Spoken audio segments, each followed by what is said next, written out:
こんにちは、マントです。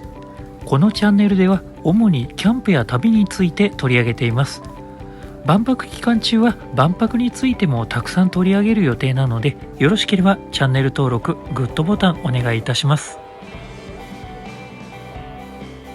さあ、この日は6月の2日月曜日です。もうこの人だかりすごいですよね。今現在午前9時20分ぐらいなんですけれども、もうですね、6月に入ってから2、3日前に思いつきで来場予約をしようとしても、ほぼ午前9時台、10時台というのは取れなくなってきました。1ヶ月前ぐらいから来場予約をしてないと9時台、10時台というのは取るのが難しくなってきています。この日は東ゲートからの入場だったんで、また1時間ぐらい入場に時間かかるのかなと思ったんですけど、だいたい9時半に並んで10時ちょうどぐらいには入ることができました。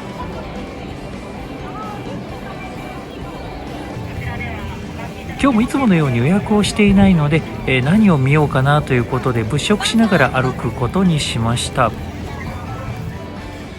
ここはシャインハットの前なんですけども、もうすでにですね、脈々くじの抽選のために並んでいる人がこんなにたくさんいます。これ午後になるともっとひどいことになるんで、朝一で並ぶっていうのは正しい選択肢なのかもしれないですよね。これでだいたい1時間ぐらいでしょうかね。この午前9時から12時ぐらいまでの間はボーナスタイムと言えます。なぜかというと、入場している人の絶対数が少ないんで、どこに行っても割と空いてて、どこに並んでも大体すぐに入れるんですよね。だから本当に見たいものがあるときはもうこの時間しかないです。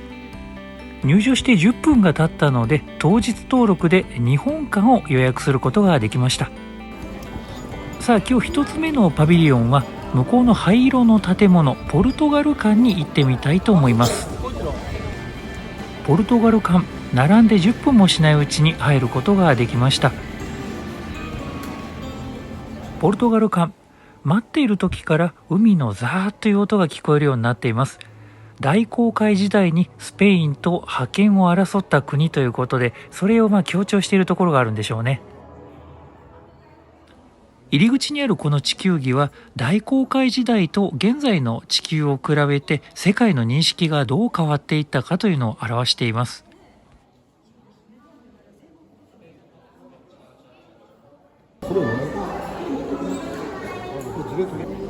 そして日本との出会い、宣教や南蛮貿易を通じての日本との交流というのがここに描かれています。そしてこれは現代の航空や航海技術の進歩をタッチパネル方式で見ることができます。そして次の部屋が動画のメインになると思うんですが、ここでは大型ディスプレイで環境啓発系の動画を見ることになります。私たちは海から生まれて海に生かされている。ただその海が今脅かされつつあるということを訴えて、私たちは海の一部であるから環境を大切にしましょうということで締めくくりとなります。お土産コーナーは非常に控えめなものが多かったです。やはり環境問題を扱っているからですかね。ハンカチやノート、それにあまり見たことがないような本も置いてありました。これは流通あまりしてない本なんですかね。そして出口にはレストランがありました。すいません、メニューを取るのを忘れてました。ところでこの建物、ロープがぶら下がったような特徴的なデザインが目を引くんですけれども、実は隈研吾さんが設計した建物だそうです。このロープ自体が大航海時代のポルトガルをイメージして、海をテーマにしているこのポルトガルに似合う設計ということになっているみたいですね。ポルトガル館の感想です。この建物のロープを垂らしたような独特のデザインがすごく気になっていたんですけど、後で調べて隈研吾さんの設計ということを聞いた時に、なるほどなと思いましたね。大航海時代から帆船、ロープというイメージでこの建物を持ってくるっていうのはなかなかすごいですよね。このパビリオンの最後の展示が海の環境をテーマにした動画だったんですけれども、ブルーオーシャンドームで映像を流されていたものと似たような内容になっていたんで、ちょっとそこは残念でしたね。もっとですねポルトガルの魅力とかを伝えるような内容があればよかったのになと思ったんですけど、本当にこの万博のですね真面目なテーマをですね考えるとこうなるのかなと思います。さあ午前中は精力的にパビリオンを見たいと思うので、次は隣のコロンビア館に行きます。コロンビアがどこか微妙にわからないですよね。コロンビアは南米のここです。詳しいことはわからないんですけど、なんか植えてある植物も南米っぽいものが植えてあります。このコロンビア館もまだ10時台ということで、待機時間10分で入ることができました。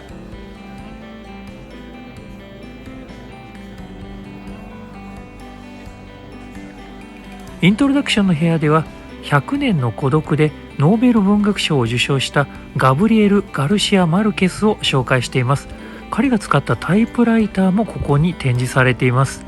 そしてこの100年の孤独は今ネットフリックスでドラマ化されているようなんで、もし興味のある方はご覧になってください。この天井に見えているのは黄色い蝶、いや蛾なんですね。この100年の孤独に出てくる登場人物に付きまとうように現れる黄色い蛾、これに導かれて次の部屋に行くということになります。次の部屋ではコロンビアの特産品を触って嗅いで感じてくださいということで、たくさんの特産品が展示されています。3つ目の部屋ではタッチパネルを使って生物多様性やコロンビアの文化や社会、それに未来社会への取り組みなどを見ることができます。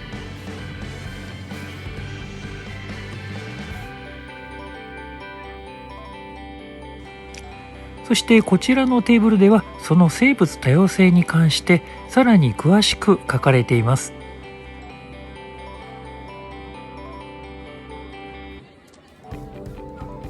このコンゴウインコってジャポニカ学習帳によく出てなかったですか？なんかそれで覚えてるんですよね。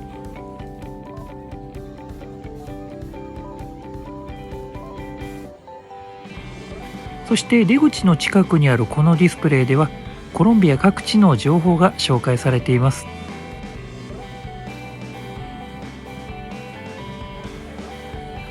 そしてお土産コーナーでは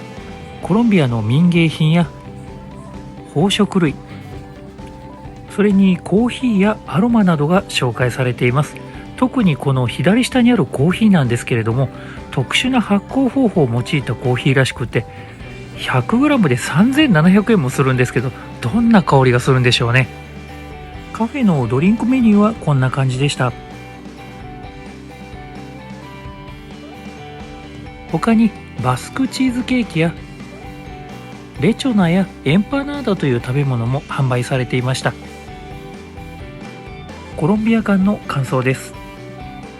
正直言ってこのコロンビア館に関しては特に心惹かれるというものはなかったんですけど、最初に出てきた100年の孤独というノーベル文学賞の作品というのは初めて知ったんで、ちょっと読んでみたくなりましたね。またネットフリックスの100年の孤独以外にも、実は1984年に山崎努さん主演で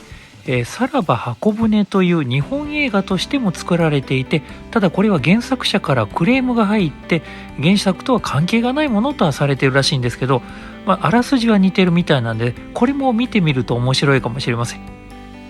あとは全体として特産物を見たりタッチパネルを使った学習でコロンビアの輪郭が少しずつはっきりしたような気はします。それから3700円のコーヒーも気になりますよね。一回買ってみたいんですけど、万博期間中に買えるかどうか。さあまだまだ行きます。次はその隣のオーストリア館に行きます。やたらとオーストラリアと間違えられやすいオーストリア、そのイメージアップを図るためか、ラルク・アンシェールのハイドさんが今年の年末までオーストリアの観光大使に任命されています。待ち時間は約30分程度で入場することができました。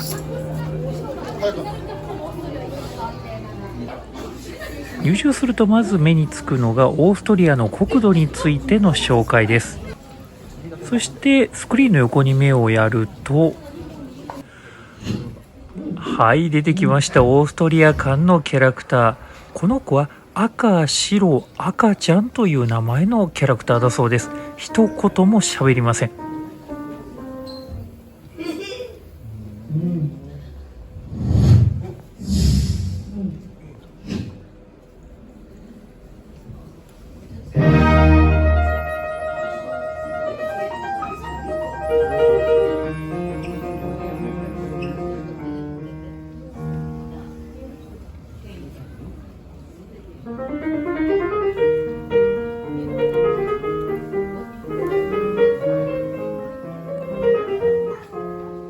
さすがは音楽の都ウィーンがある国。ピアノは自動演奏で生で音楽を聴くことができます。そしてやたらこのピアノの音がいいんですね。それもそのはず。このピアノなんと5000万円するピアノだそうです。はい、出てきました。この人、実はこの人、新潟県のご当地ゆるキャラになっている人なんですね。このように日本とオーストリアの交流の歴史がこの音楽に寄せて語られます。オ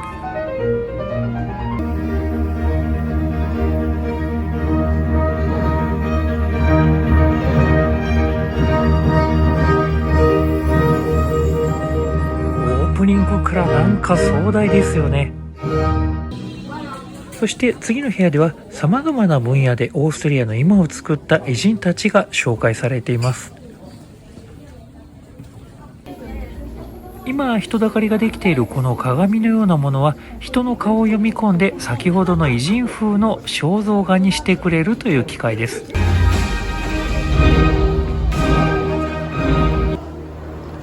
そして最後のコーナーでは AI と一緒に音楽のセッションを楽しむことができるというコーナーになっています。このようなタッチパネルで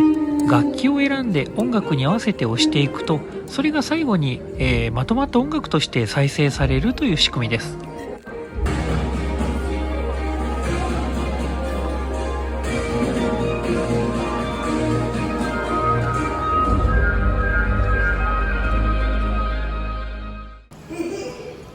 そして最後はまた赤、白、赤ちゃんが出てきてさようなら。これでおしまいです。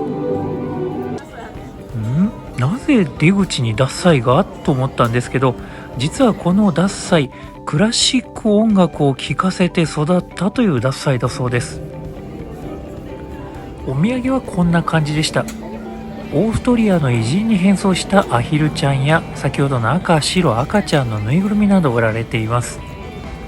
そしてテイクアウトスタンドではオーストリアの有名なお菓子カイザーシュマーレンやソフトクリーム、それにビールなどが売られていました。レストランもあるみたいなんですが、すごい人気みたいで整理券制で、しかも12時にはもう整理券の配布も終了していました。オーストリア館の感想です。かつて音楽の都と言われたウィーン、そのウィーンを擁するオーストリアですが、今はコアラの国の方が知名度が勝っているのかもしれません。僕が並んでいる間もオーストラリア館と間違えて訪問してくる人が結構いて、係員さんがその度に対応してました。この五線譜を模した建物が表しているように音楽を全面的に押し出したパビリオンです。中に入って素晴らしい音楽を聴く体験もそうですけれども、 AI と一緒に音楽を作るっていう体験も初めてですごく面白かったです。そして現在のオーストリアは研究開発費にたくさんの予算をつぎ込み EU 一の投資額となっているそうです。もしかすると100年もするとオーストリアのイメージも音楽から全然違うものになっているかもしれないですね。それがまさに未来を作曲するっていうことになるんだと思います。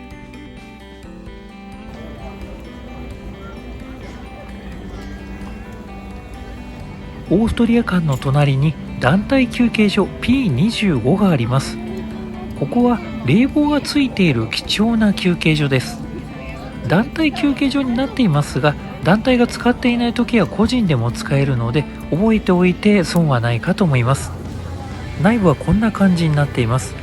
この壁一面に飾られているの全部折り鶴なんですよね。この折り鶴は認知症の高齢者の方などが地域活動の一環として折り鶴作りに参加して、それをもとに笑顔を生もうという計画、このプロジェクトで生まれた折り鶴なんだそうです。さあ次はブラジル館に行きたいと思います。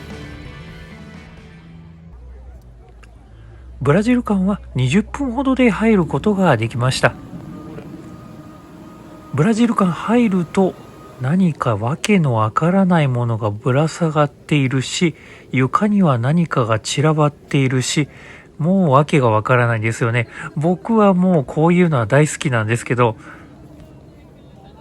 そしてさっきから送風機のような音が聞こえていると思うんですが、一定間隔でこの人形たちが膨らんだりしぼんだりするような仕掛けになっています。ここには70体ほどの人形が展示されていて、その中には人間以外の生き物もたくさんいます。そしてこれは今死んでいる状態なんですけれども、空気が入って蘇るとこれが立ち上がったりします。これが生と死の繰り返しを表していて、まさに命の循環を表しているということだそうです。この生き物たちを作っている素材自体もリサイクル素材で作られているので、これもまた循環ということを意味しているそうです。このディスプレイに一定間隔で太陽が表示されるんですけども、その太陽がだんだん大きくなっていってディスプレイの大きさを超えてしまうと生き物たちは死んでしまうという仕組みになっています。これ初見で見てわかる人はいないですよね。僕も後で調べてこの意味が分かったんですけど、これはまさに初見殺しのパビリオンじゃないでしょうか。さあここからはですね、2つ目の部屋に入るわけなんですけども、万博会場を歩いていてポンチョみたいなものを着た人を見たことはないでしょうか。なんか派手な色をしたポンチョですけれども、実はこのブラジル館で配っているものなんですね。1日に数百枚から1000枚ぐらい配られるらしいんですけども、パランゴロモと呼ばれているポンチョみたいなもの、これがここのテーマになっているそうです。パランゴロモはもともとブラジルにあったパランゴレという衣装と日本語の羽衣を合わせた複合語の言葉です。パランゴレは今から60年ほど前に軍事政権への抵抗の象徴として作られて、それを着て踊ることで抵抗するということを表したものだそうです。それに新しい日本語の羽衣という概念が加わって、今ここで配られているパラン衣になっているというわけなんですね。ここでは周りに展示されている芸術作品と、それからこのパラン衣を着てペイントをするという行為を通じて自分もアート作品の一部になるということが体験の一つになっているようです。ただもう僕が行った時にはですね、パラン衣自体配り終わってて全然なかったです。そして3つ目の部屋では動画の視聴をします。ここではブラジルの国民的アニメモニカ&フレンズのキャラクターたちを通して日本とブラジルとの関わりやブラジル各地の見どころなどが紹介されます。ブラジルと日本は単なる外交関係ではありません。両国の関係はまるで愛の物語のようです。そして4つ目の部屋ではブラジルの自然映像とともにブラジルがこれから目指していく社会が表示されて、元の1つ目の部屋に戻っていくということになります。ここにですね、しばらくいれば違うシーンを見ることができるんですけれども、残念ながらこの時は僕気づいてなかったんでですね、その動画は撮れてないです。また次回ですね、行くことができれば今度はしばらく滞在して違うシーンを見てみたいと思います。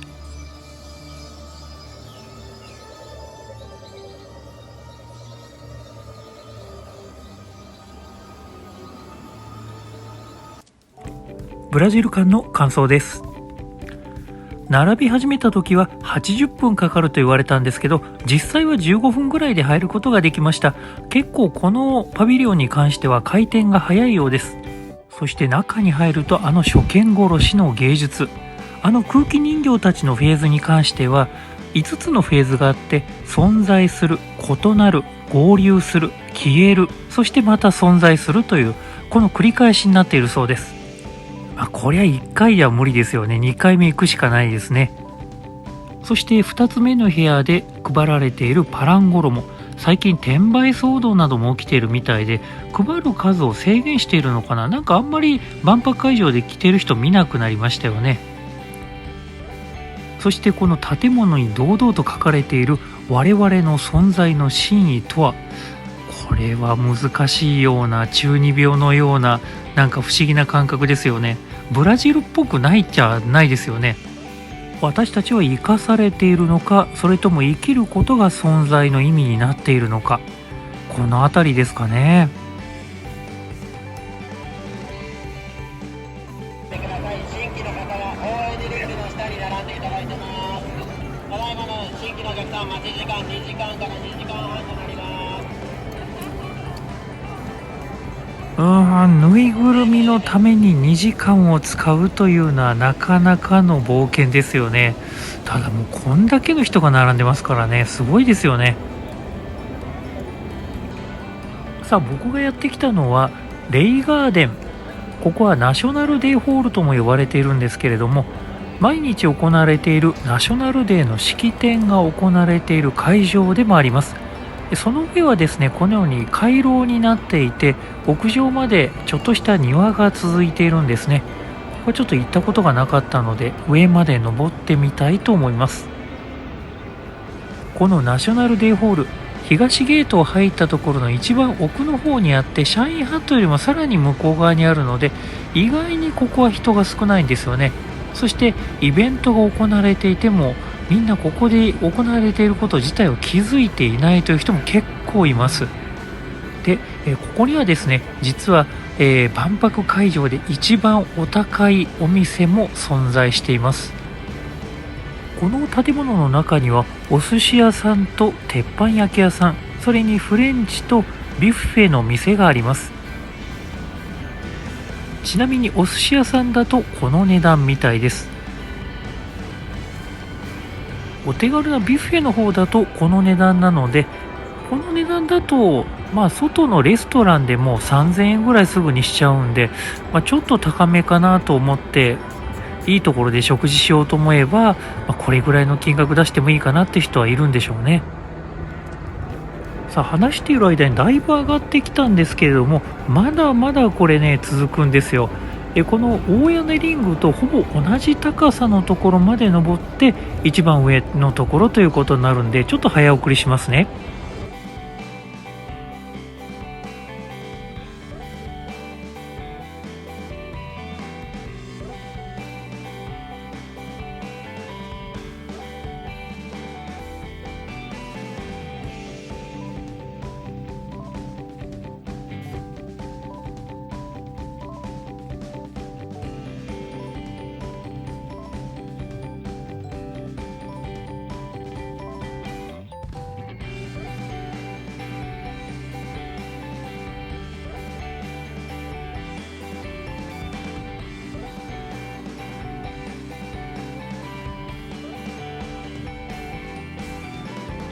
はい、ここがレイガーデンの一番上です。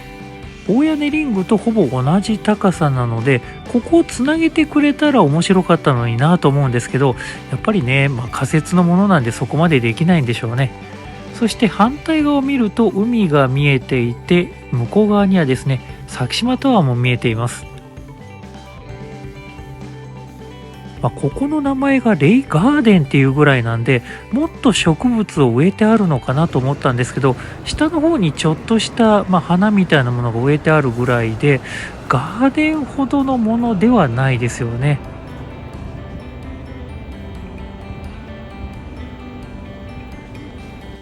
さあ、続いては国連館を見たいと思います。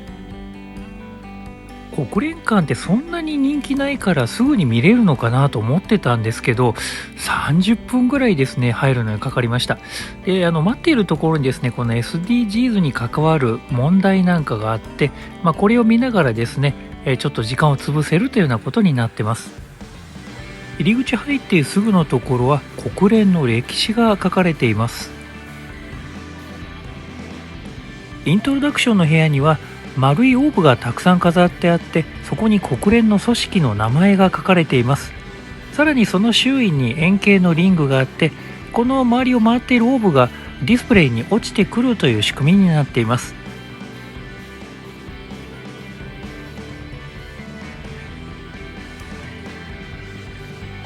そしてこのディスプレイをタッチすることで国連の組織について知ることができるようになっています。床にも同じように円形のリングに沿って国連の組織の名前が書かれています。そして2番目の部屋では大型ディスプレイで SDGs が達成された後の未来の姿や国連の事務総長のメッセージなどを見ることができます。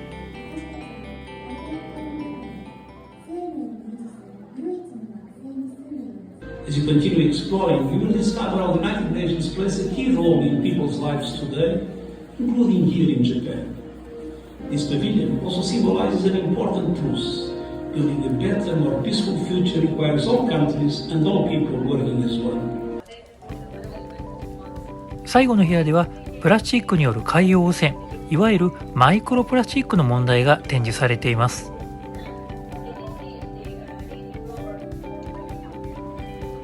お土産コーナーにはトートバッグや本、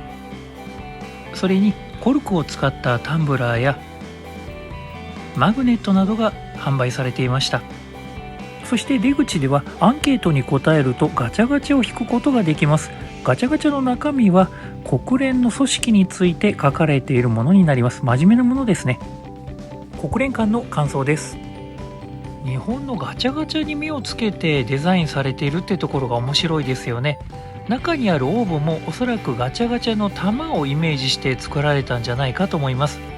国連の成り立ちや組織、活動を知るという固い内容なんですけども、子どもでも関心が持てるようなうまく工夫がされていると思います。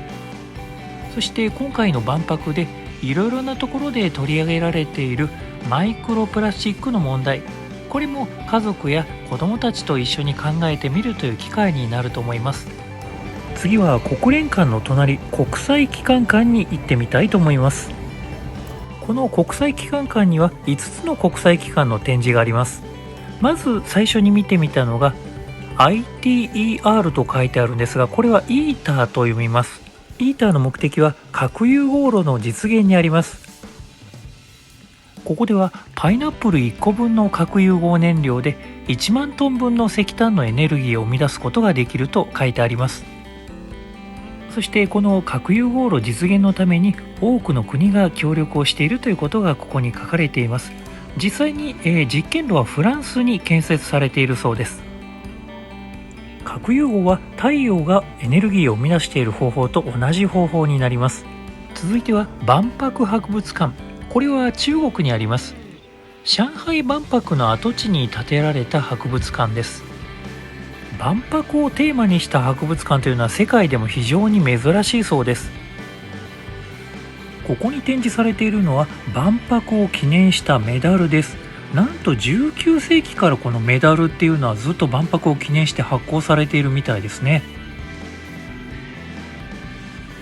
そしてこの展示では今や当たり前になっている持続可能な社会の実現というテーマが万博でどう扱われてきたのかというのが書かれています。そしてこれは今まで行われてきた万博の写真や動画などで、過去の万博を振り返るというものになっています。面白いですよね。もう愛知万博なんかが歴史の彼方になりつつあるのがなんか衝撃的ではあります。ISA は太陽エネルギーの拡大や普及を目指す国際的な組織です。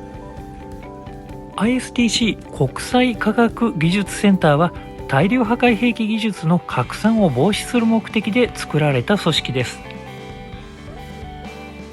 最後は ASEAN 東南アジア諸国連合です。東南アジアの10カ国が参加している国家連合です。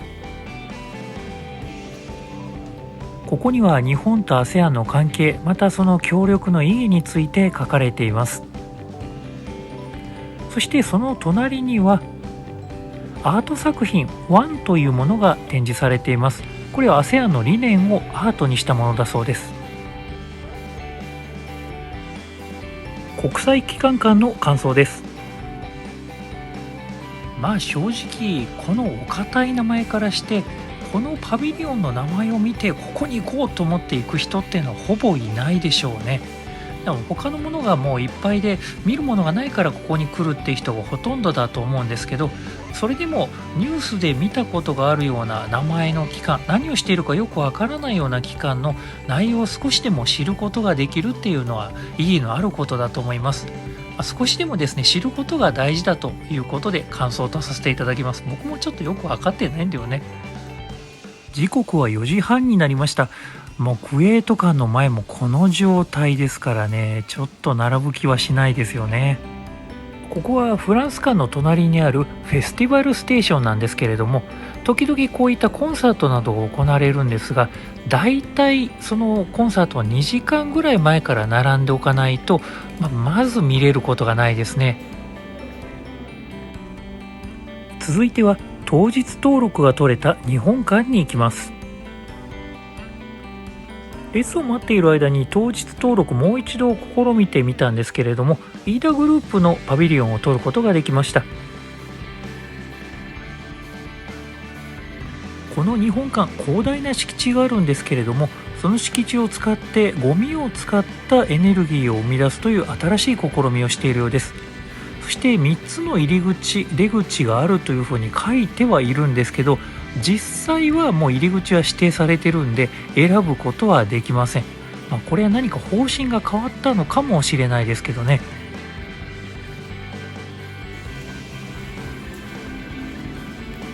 さあ、ここがゴミを発酵させてガスを生み出すバイオガスプラントだそうです。このガスを使って発電をしてそれをまたエネルギーとして使うということをやっているようです。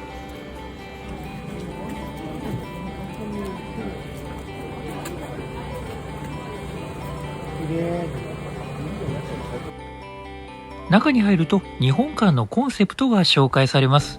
キーワードになっているのは藻類。この藻類を育ててバイオプラスチックを作り、そこから物を生み出します。不要になれば微生物でそれを分解して、そこから生まれた水やエネルギーを使ってさらに藻類を作る。この循環がテーマになっています。建物が円形になっているのもこの循環がテーマになっているからですね。そしてまず説明されるのが微生物。この微生物がゴミを分解してくれるわけなんですが、分解の際に発生する CO2、この CO2 を使って藻類を育てて、その藻類から物を生み出すという、そういった循環の仕組みなんですね。なのでここに書いてある微生物は CO2 を資源に変えるというのはそういった意味なんですね。ここではその CO2 がボンベという形で視覚的に表現されています。今下に見えているのが藻類を育てる水槽を視覚的に表したものです。そしてこの藻類たちがどんなものかというのを表すために、次の部屋でキティちゃんが使われています。このキティちゃんたちだけ有名になってますけど、これはそれぞれのいろんな種類の藻類を説明するためにキティちゃんにしてるわけなんですね。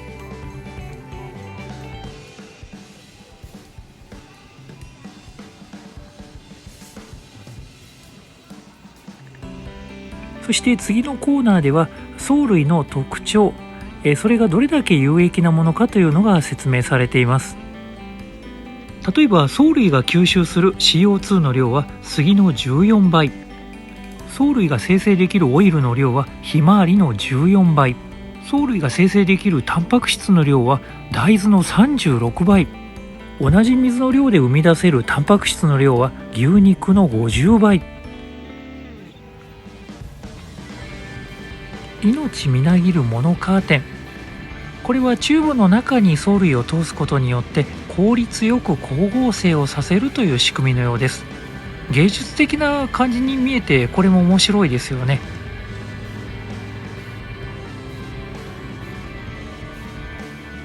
先ほどまでのコーナーが藻類をどうやって育てるかというファームエリアだったんですが、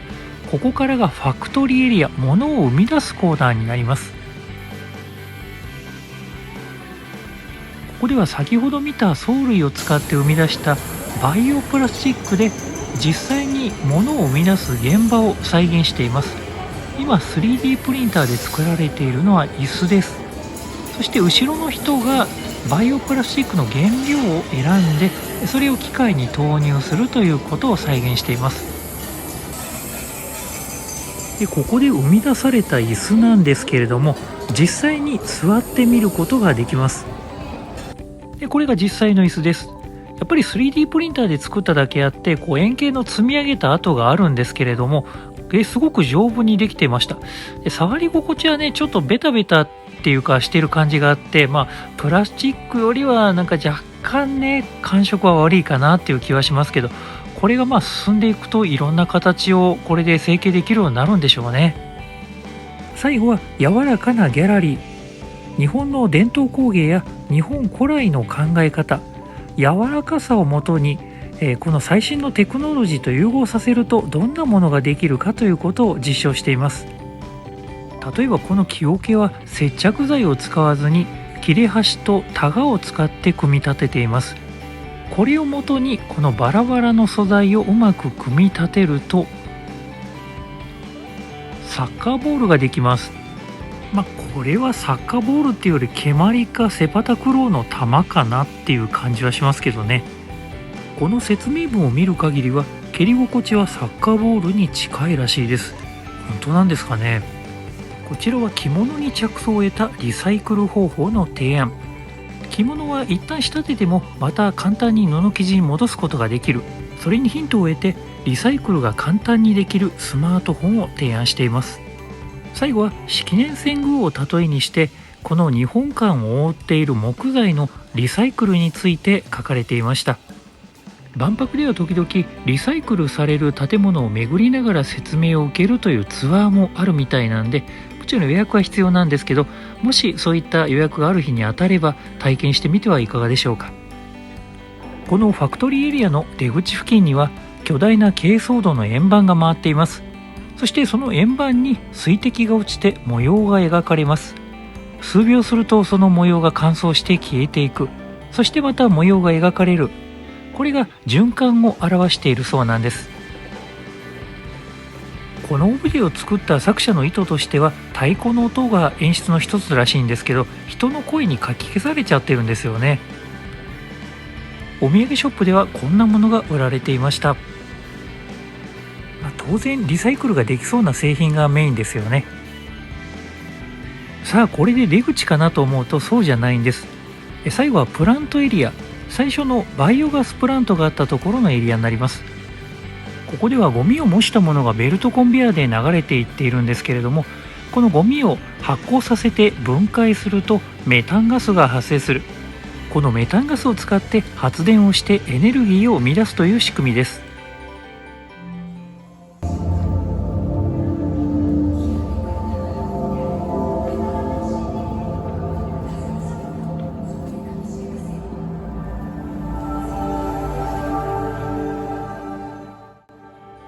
そしてここでは発酵と発電を模したオブジェが展示されています。このプツプツと光っている状態が発酵を表しているわけなんですね。ここでは分解がテーマになっていて、生分解性プラスチックが分解されていく様子が展示されています。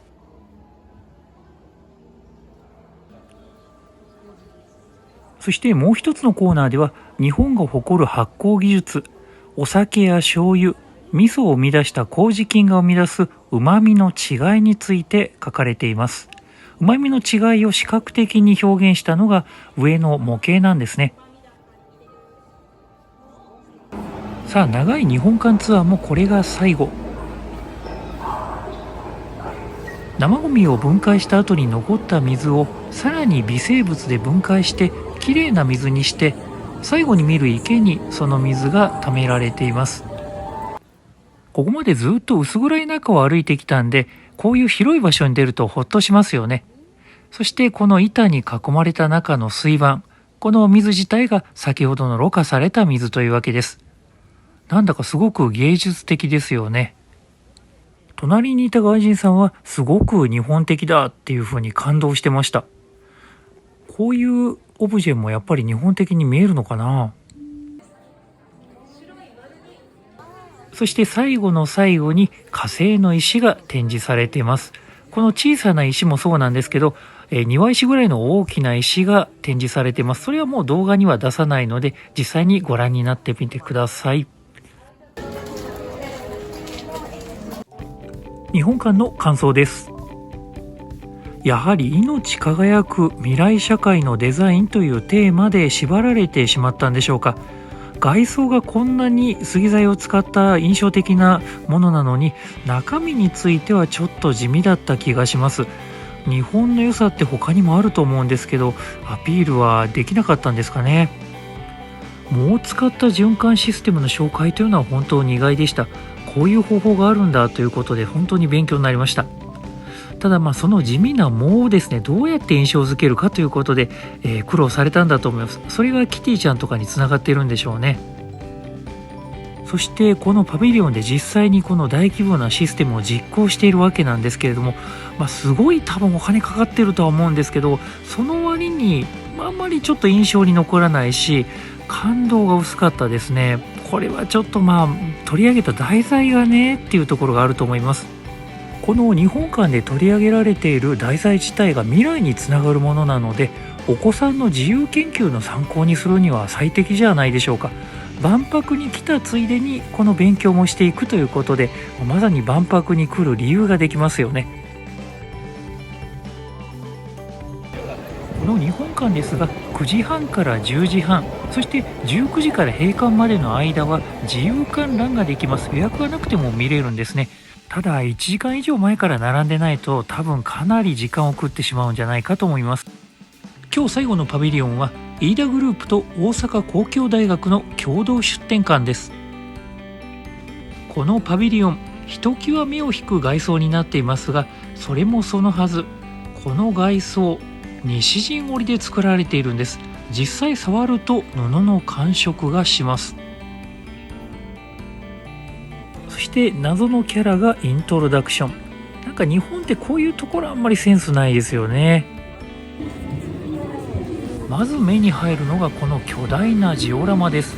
これは未来のスマートシティをイメージして作られたものらしいです。そしてこのジオラマの中には9体の小さな脈々が隠されています。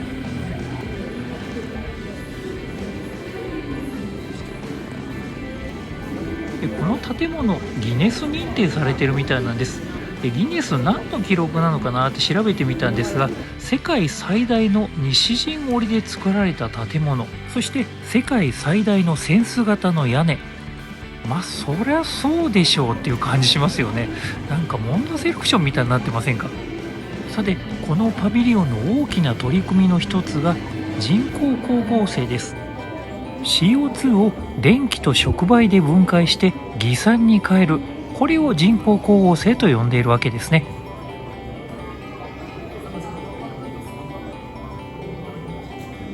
そしてその偽酸を水素に変えて家の中でエネルギーとして使う。家の中から CO2 が出るどころか逆に吸着をするという新しいタイプの住宅ができるわけです。